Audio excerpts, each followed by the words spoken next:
Boa noite, galera. Mais uma vez aqui na live com o pessoal do 03 de fevereiro. Espero que estejam todos bem. Boa noite, pessoal. Então, a expectativa é a melhor possível, né? A gente aí tá com algumas novidades boas, né? Chegaram de Cali hoje na independência do foi apresentado, tal, passo da entrevista. A gente também, ao que tudo indica, recebeu os recursos financeiros necessários para pagamento do salário, moradia e direito de imagem da próxima folha e do que estava em atraso. E aí é super importante que a gente entre em campo realmente para vencer esse jogo. A gente precisa das primeiras colocações, até por questões logísticas, de decidir o segundo jogo em casa, não pegar campos ruins, viagens longas, e o time está bem mais descansado para a gente conseguir alcançar o objetivo, que é subir para a Série C, né? E esse mata-mata, quanto mais jogos a gente conseguir decidir em casa, melhor. Espíndola. Bom, boa noite, Heitor, boa noite, Vitor, boa noite nossa grande audiência aqui do canal 3 de Fevereiro e do nosso impactante Santa Cruz. Tomou mais uma vez um rumo diferente o jogo, né? A gente esperava que fosse se cambiar aí para uma formatação de um jogo mais treino, onde a gente iria testar alguns jogadores. Agora jogou um temperinho de peso a mais nas costas do técnico, que é a presença do Alexandre Caiu, da expertise que ele tem no futebol e a necessidade de mostrar um futebol que não só vença, como também convença a torcida. É esse o tempero essencial que ele trabalha. Gostei muito da apresentação, da maneira como ele pensa. É um cara muito inteligente e muito direto. Ele não é radical. Ele é um cara pensativo, é um cara construtivo, que já sabe os caminhos necessários para isso, independente daquela cultura do Ctrl-C e Ctrl-V. Na verdade, ele estuda o ambiente, estuda a capacidade do clube, estuda a estrutura do clube e já deixou um recado bem claro aí para quem assistiu a entrevista hoje. Vamos prosseguir aí.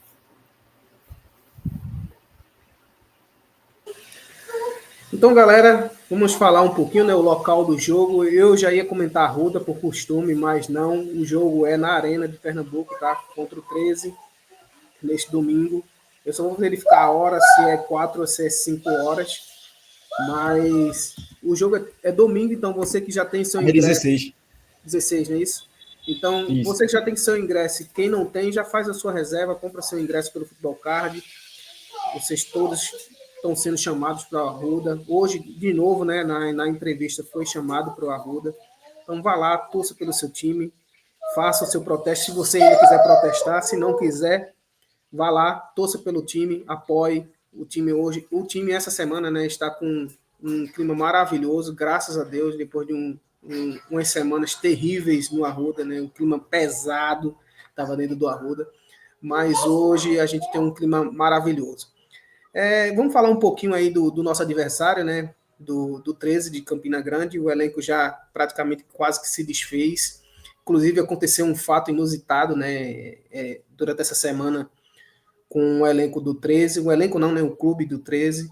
E o que vem se passando e o que vai acontecer nesse jogo, né?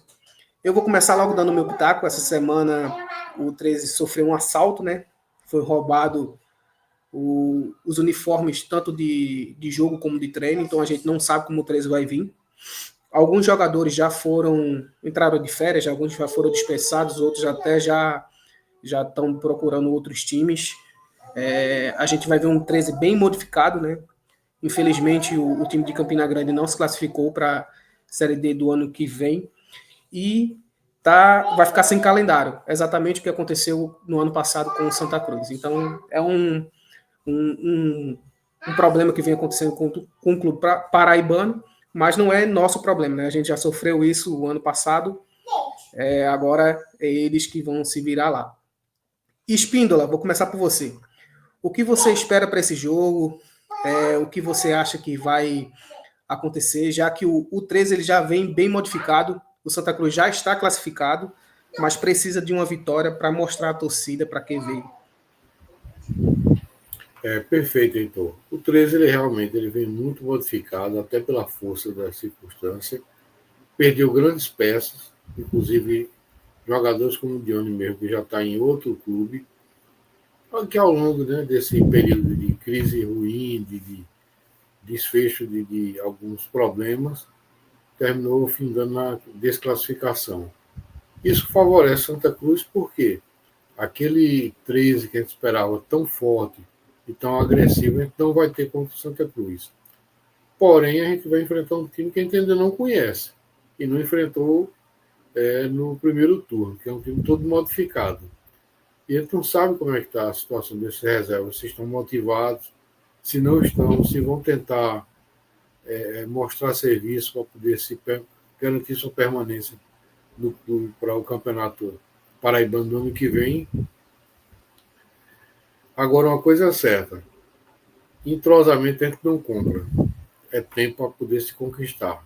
O 13 vai ter muita dificuldade em relação a isso, enquanto o Santa Cruz já tem um time bem composto.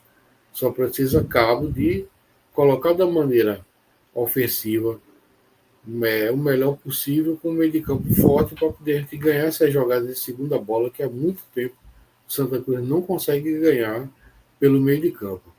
A gente precisa retomar isso.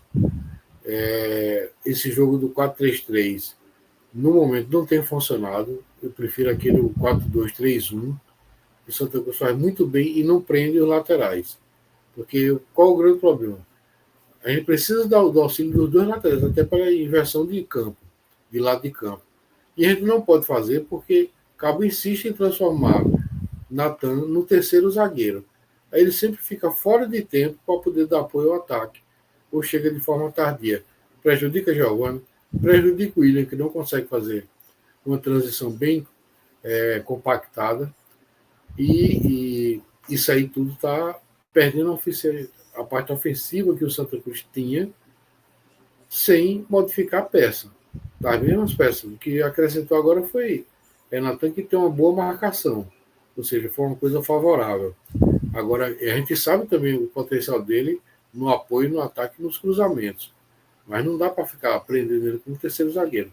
Tem que liberar, tem que fazer os dois blocos de 4 para poder espremer o time do 13 e deixa os dois zagueiros oscilando com os laterais na hora da parte defensiva e os volantes, que esse é o papel deles, ficarem mais contendo a barreira defensiva.